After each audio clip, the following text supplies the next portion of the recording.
All right, thank you. So Joe and I learned that this is not apparently your first music video, and definitely not the first music video of this action style either. So our first question is, what has led you to directing such action style music videos, and what inspired you to create Adventurer? So a short life story that I'll just tell everyone is that when I first went to college, I went for architecture. I dropped out and I didn't like it, and I was in a bit of a depressive state at that point. But then I got into VR, and then I found Yakuza's boss battle world, his Luxurian world. And then the first music video I made was about that, and I want to make my friends look cool. I wanted them to look like they're heroes fighting against a big oppressive monster. And then I discovered a passion for filmmaking, and then I decided to turn it into a story. And that's right now you see the culmination of the several music videos that stemmed from this one boss battle that I played 4 years ago. So that's how it began. Okay, I'm not gonna lie, Yakuza has been a great inspiration for us as well, and for me personally as well, to create virtual worlds for Raindance back in 2020. So yeah, mutual passion for what he does.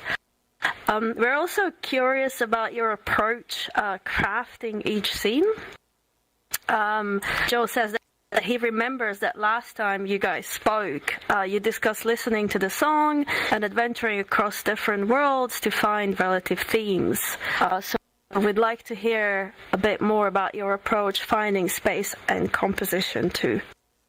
Yeah, so being an adventurer, I have an advantage. I can find all kinds of worlds without effortlessly. And so whenever I'm making a music video, my immediate thought is just I want to listen to the song and let the emotional beats hit me, let it resonate, and then craft cinematic moments of that song. And then I start to craft what's happening, what are these characters doing, and put the scene by scene, by writing notes I want the camera to spin here, I want it to do this, I want it set right here, zooming in, all those notes just from listening to the music. And I do that all in my little notepad thing. And then once that's done, I decide then to storyboard it. So I draw a bunch of stick figures, and then several pages. It looks really bad. You should see the sketches, but it works, to help me generate what I need. And then once that's done, I then move into the actual filming part, or I locate the worlds I want and film in each one with that process. Right. I feel we should perhaps do a little virtual museum where we could include the sketches for everyone to see. Absolutely. Yeah, your editing style is also very, very snappy, which complements the music really beautifully. At what stage of your production do you start thinking about the edit? And do you imagine the cuts as you are shooting? And Joe has joined us, but yeah, please feel free to answer this question, and if he's back, then I'll hand it back to him. Yeah, so also, by the way, you're a great host, so thank you for Thank asking. you. I'm great at improvising, if there are great questions. The editing part, I'm already thinking about when I'm listening to the song, what scenes and how long they're supposed to last, because I usually the music, I'm really basing everything on the music, right? If I was making a short film, it'd be the complete opposite. I wouldn't think about the music at all until we get to that point. So the editing process is already happening even before I even get to that point. And some of the ways I go about filming is I don't film everything all at once. I film a section here, edit that where it's supposed to go, and then maybe the next day I edit or film another piece and put that where it's supposed to go. So taking pieces, creating the pieces, and putting them into place over time, and then it slowly becomes a cohesive video, as you saw there. Yeah, and just like with Light and Void music video, choreography is very important, especially for fight music videos, and latency is also a concern, as we heard before. You captured that really, really well. So what's your overall approach? How do you approach that? Yeah, so slowly it's gonna go away, but I like green screening my characters. So 90% of this music video was just only me acting, because I didn't really have that many people available to help out at the time. So the fight scenes, I had to like create my own choreography, have the characters attacking with their swords in the perfect positions, and then overlaying a character on top, and then adding extra effects to make it look. You don't even see the green screen. And one shot we also love is the arc shot that reveals all the heroes standing in a line. It's really, really iconic. So talking about the characters, we really love how bravely you've built the story into the video. Can you share a bit more behind the lore? Is the lore something we can see in more of in another project, perhaps? So no one will really know, but I'm planning on making a documentary once all the music videos are finished. But basically, Nice. these music videos are based off of real events that happened in my life, but they are fantasized to an enormous degree you wouldn't even know, right? There's a little bit of that magic in there of realism. This music video specifically is about how my friends brought me back from losing myself, because the adventurer is sitting in the lonely darkness, but he starts seeing memories of his past and also a future memory of what bad things could happen, as you saw like in the very beginning. So that kind of motivates him to get back up, and that's for me. The samurai you see in the beginning, that is a dear friend of mine, Alpha. The Atlantean princess, that's my other dear friend, Malachite. The little fox E-boy with the big sword, he's an old friend. I haven't seen him in a while, but he's he's a great guy to be around. And the little small blue one isn't anyone in particular. In fact, it actually just a representation of my hope for the future, what makes me push myself for greater things. And so in the beginning you see her in danger of being destroyed, and that's what motivates the adventurer to save that hope. Yeah, it's amazing how you put metaphors behind each character. Actually, I'm gonna leave the question about your next documentary as last, because we're very excited about documentaries at Raindance. Another image we love is the sequence with the bright blue flaring background as the hero slash.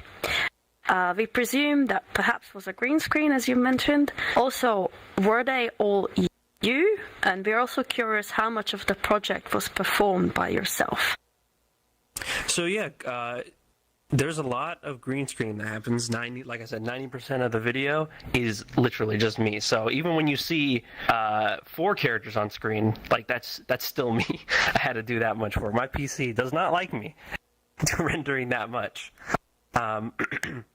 But you were talking about the specific scene where it's the confrontation between the samurai and the adventurer. Is that what you're asking? Yeah, when the two heroes slash, and Joe is here. So the way I went about making that scene is, first I recorded the adventurer just standing there doing the action like he's about to do his slash, and then he gets hit, and then he falls. But then I green screened the samurai on there of him all he's just doing is standing there, and then he does this, but he doesn't actually move, right? And then I put another clip of him on the other side, and I used the flash to hide his movement. Now when you see the flash, he teleports from one side to the other, right? But what I did is I used that blue slash, to draw the viewer's eyes across the screen so fast, so it looks like he moved from one point to the other. And then the final part about that is, to make it even better, is I added a second overlay of the samurai, like he's creating an after image when he moves. So you'll see him move just a little bit more in the second version, and then you see the blue line go across, and that gets that slash in there. All right, Joe, would you like to take it from here? And the next question will be about cameras. Would you like to stay? And can we both squeeze on the sofa?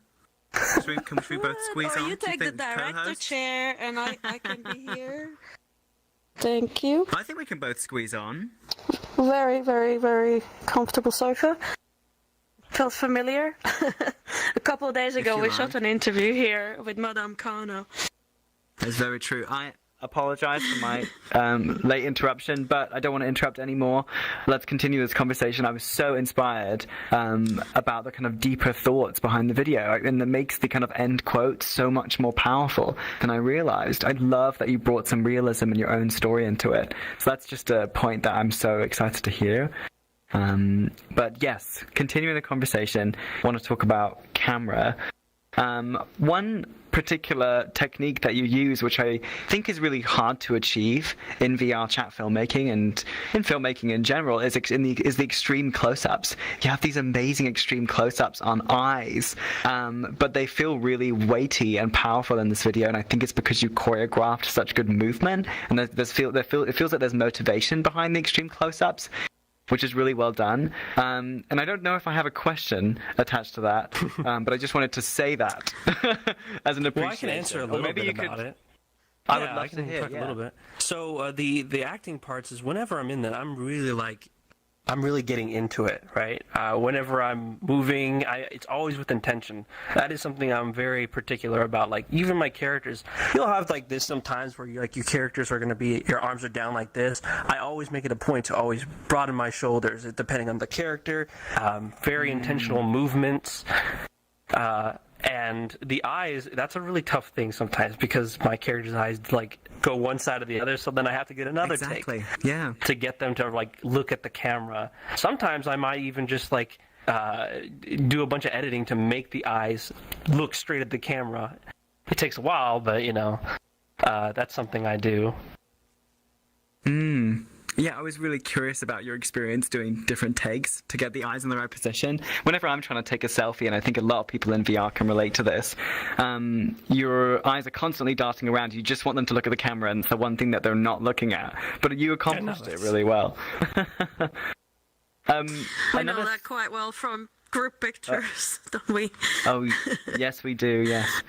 I'm curious about the group sequences. The sequence that I think the music video really comes alive in is when we see you adventuring, kind of bringing people together and uniting a community, it feels like. I love that sequence, and I'm curious what your process was like directing the different performers in that scene. Were they all friends, like you mentioned earlier? And how did you direct them to kind of get get those actions? All right, yeah, so the group Squadron 47 is an adventuring group, right? And so at some point I was like, hey, guys, do you want to be in this music video? And you all are adventurers, and in this story, the adventurer is friends with all the adventurers. So I took some people and made them the highlight and placed them in particular settings. There's a Team Fortress 2 engineer, and we put him in a steam a factory background. And I try to keep all the more important characters in every shot. So as it's looked like this party of 5 is traversing through all these people, meeting all these people, but they're all real. And then that final shot where you see 30 different people, I try to get everyone's avatars who wanted to be in the video and shoot that. And that's funny. That's only 15 people in that shot. So we had to I didn't green screen, but I added multiple shots on top of one to make it look like there's so many more people. Oh wow, that's really well done. Yeah, and I love that you're really including the adventuring community in these videos too. And that kind of leads me on to another question of avatar design as well. I love the avatar designs we see, and it sounds like a lot of them are inspired by the people themselves, the friends themselves. But with this avatar in particular, it has an awesome dramatic reveal in the video.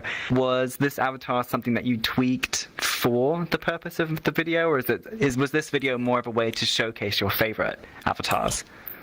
So this is I use both the smaller female blue avatar, and I use this one just whenever I feel like it. But there was always a point where I always use the small blue one, but I was like, I need a guy avatar. I really want that, and I did find one, but then it was that first version you see, and at the end when I started to feel better about myself, I commissioned a brand new avatar to feel like an adventurer. And I was really happy with its design, and then I wanted to reflect that in this music video, and I put that in there. Nice. Yeah, I think iconic, well-designed male avatars sometimes a little bit trickier to find, generally speaking, in VR chat, and so it's always a mission to look out for good ones and also commission in some cases. The last question that I had on my mind, I think you've already answered, and that's, what are you working on next? Sounds like you have a documentary, but I also know that you dabbled in narrative filmmaking a little bit, and I would love to hear a bit about your short film work, if you're willing to share. Absolutely. So the documentary is not until I finish the last 2 music videos that come in this series. Right. The next video is called The Aegis, and then the final one is called The Legends. And so The Aegis is about hope standing up against evil by itself. And it's supposed to be a very dramatic and not a happy ending video. But The Legends, though, is it's going to be the most powerful video, and it shows the 5 people you see here getting back together. Because they're all separated, they're getting back together, fighting against evil, with hope by their side. The short films, right now I currently am I have a script already made called The Bridge. It features 2 characters. One is an adventurer who doesn't want to be associated with anybody. He wants to live alone on top of his skyscraper, and then a young adventurer crash lands on there and kind of just ropes him back into it by reminding him about his past brother and those 2 connecting. So that is one short film that I'm currently working on. And once again, the documentary won't come in till after I finish the last 2 music videos. Got you. Well, I can't wait to see the 2025? documentary, as Maria Or said. end of 2024. Might be end of 2025, unfortunately. Okay. Oh, okay. Good to know. Maria? Yeah, we're excited. We want to see more documentaries in VR. Yes, that's very true. Thank you for sharing that. I've always been so curious about your work as someone who's been making films in VR chat for a very long time. I know that question was probably already asked, but this isn't your first video. I have shown your videos at other places and have an admiration for your commitment and inspiration for the sort of adventuring, kind of action-packed style that you have. Now, we have a good 15 minutes left. Would love to hear if anyone has any audience questions. Otherwise, we can certainly continue the conversation. If anyone has any audience questions, please come down. Fernanda, our Q&A king, is coming down. Great. Awesome. Our regular Q&A regular. Please come join us. Also my avatar designer. Please come down. Yes. Hi. Hey, Fernanda, welcome. Yeah, I saw one of the characters, a King's Raid avatar, one I uploaded a long time ago. Yeah. So, how did you choose the avatar for your video? Basically. So those avatars you saw were every person's personal avatar. So the samurai, the King's Raid character, his name is Alphaeus. He chose that character because he liked it, it's kind of like a very stoic man, doesn't smile, but he's honestly a really good guy to be around, and that's why I chose that. The blue entity that you see in the very beginning of her singing, that avatar was chosen because I wanted to have like a very kind of mystical, angelic avatar that seemed out of place from these characters a little bit. She glows in the dark, right? And she's like, doesn't look like a normal person that would be around this group. But to go back to your main topic is that all the avatars here are everyone's personal avatars that they had, and I wanted to pay respects to that and use them in that way. Yeah, there was a but it was different style. It was not just once, like as the music video before. It was just all the furry, this similar style. And your video, they don't clash, but you can see it's different. But it's not in the bad thing. Yeah. Yeah. No. Yeah, It's nice VR chat, so you have comparison. Thank to. It's VR chat. Everyone is so different. When you see group photo, you see all kind of style, and that's what made VR chat basically. Okay. Thank you. I'm Yeah. going down. Thank you, Fernanda. Thank you. What caught my eye from watching that, because that was my first ever viewing, that was absolutely phenomenal. It made me have that wow moment at the end. Thank you. Something that caught my attention was the slow-mo shots of each of the characters going in and then slow down and then it ramps up for speed. I would like to know your process on that, not only as of like actually creating it, like development-wise, but what spawned the idea for that? I think definitely it was like anime, right? You've seen those shots before, and I wanted to try it to see how it looked because I do not have the amount of manpower to create a big skeleton battle between 20 skeletons and 5 adventurers. So I kind of had to create an illusion of them like going in. So that's what I envisioned in my head, and I was like, let's see if I can do this. There's got to be a way. So on YouTube, I Googled to see some like anime background, and then I recorded the characters up close, so you can't see the legs, up close, and then I physically got up and then moved slowly. And then while I'm moving slowly, take it into the editing room and speed it up as necessary. So it starts out normal speed, and then I slow it down, and then I have a gradient where it speeds back up, and then I transition. As you can see, like the characters, they kind of transition into each other a little bit, right? The sword comes down, and then it's like the next sword, and then it was very intentional on like where they were positioned. Got you. That's very creative work. I love to see it. Love to see more from you as well. Thank you. Thank you, Hatnor. Yeah. Thank you. Well, I wanted to come Hello. in. I wanted to come in and immediately commend your body acting is phenomenal. Like the way you can express and show off your emotions throughout every single thing that you're doing. Like every moment of it had so much to tell, and I thought that was phenomenal. But I wanted to ask, actually, since you were saying that you were, the woman who was dancing, who was doing all the posing and stuff like that. And I had no idea that was actually you as well. And as a body actor, that's extremely amazing to see that I can look at it and not know that's you, So I wanted to say, it sounded like you started with her first before moving on to your adventure. And I did see that your adventures grew at the end of the little video there. But what I wanted to say was how long do you think it took for you to move from the dancing scene, from the elegant movements into the more, adventure style where it's rough and gruff? Like, how long do you think that took for you to start to master?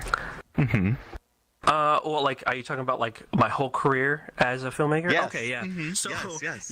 my first music video was not great for dancing. I still had to be my own dancer back then. So this one, I really wanted to focus on lip syncing and the dancing and making it feel music video. And not all that dance choreography was of my making. It actually was inspired by a real dancer named Bailey Sock. The person who the music that this comes from has a dancer. So I was studying her dancing, and I noticed that the words that she was speaking or singing matched with her movement. So I was like, oh, okay, this kind of makes sense. It would take a while to break down everything, but then there are some moves where I do 1-to-1, but there are some moves that I take for my own inspiration and use that same style that she was using. That's how I managed to do that. Oh, that's incredible. Again, it definitely shows just the way that you almost frame by frame every single motion you did. So again, great job on your body acting and all this. Thank you. It's phenomenal. Thank you so much. Thank you. Thank you, Kat. Thank you. Hey, Ariel. Ariel, Hey, hi. so most of my questions got almost completely answered because I was very interested in the dancer and that part of the video. But I guess I'll just say there's just a couple things. Like one, how did you filming that part of the video with the dancers? With the dancing sequence, because I love working with dancers and I've filmed a lot of dancers before, so that's interesting to me. And second of all, I'm curious about, like, is there like some specific way that the dancer ties into the lore? Like you said, she was like an entity of some kind or whatever. So I'm just more curious about that. But yeah, aside from that, about all of my questions got answered pretty much. So about those entities, there are 4 entities in this story. There are Angel, April, Zarina, and I forget what the last one's name is, but basically 2 are good, 2 are evil. Whenever they sing, they cause things around them to change, and gives the person who they're singing to power. And in this instance, it's only the adventurer who's getting it. But then at the very end, at the after credit scene, you see the two evil ones walking to kind of show you what's to come, the next music video. But that's how they work. They're just beings and these spirits in this world to explain the music, kind of, to give it some, like, how it ties into the story itself. They just kind of influence the story in a very minor way, but in a broad sense, if that makes sense. Yeah, for sure. And then just the other thing is that just as you approached filming that, because I didn't realize that it was actually you doing the dancing. So how do you approach filming a dance sequence like that when you're the one that's actually performing the dancing? So it wasn't until this video that I actually studied how to dance a little bit. The previous music videos, I just kind of did whatever I felt was good. But this one, I was like, you know what? Let me try something. I watched that dancer, and I was listening to lyrics, and I watched it back many times, and I saw that whenever she was doing something or saying something, she was kind of being represented with the movement. So I decided to take that and try to implement it in the choreography I made here. So not all the dancing I did was my own. It was her idea, Bailey Sock's choreography, but I did take her style and make some of my own, which you see at the very, very end, where I kind of like freestyle and using that style to my advantage.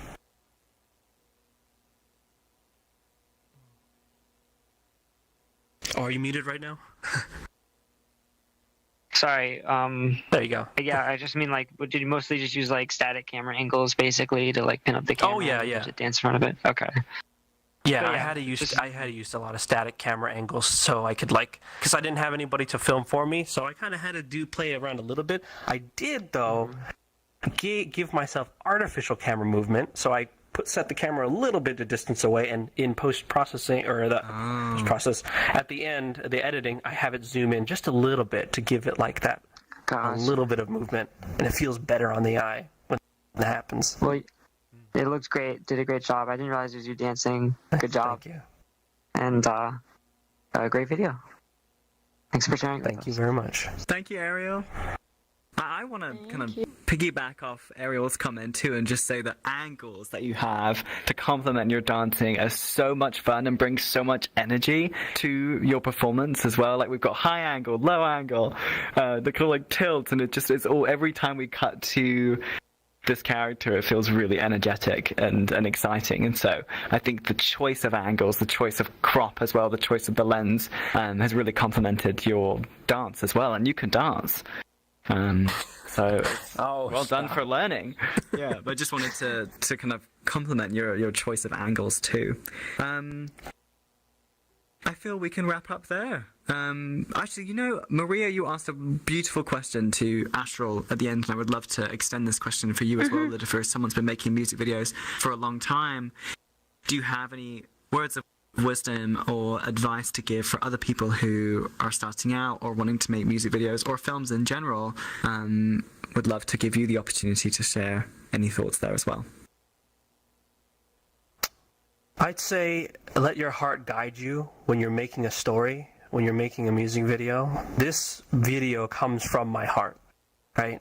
It's really deep-rooted. People wouldn't know it at first, but letting that happen, it's like making a cake, and you put that little secret recipe in there, and then something about it just feels extra magical. And so when you make something, put every bit of being into yourself. Even if people may reject it later on, it feels that much greater when somebody's like, oh my god, that was so amazing, and they want to see more. It's the most wonderful feeling ever. Yeah, authenticity. There's more authenticity in this video than I expected, but that's a wonderful comment to make, and I feel like I see it in a new light now after this conversation. So thank you. That's a wonderful note for us to end on. I want to say a huge thank you.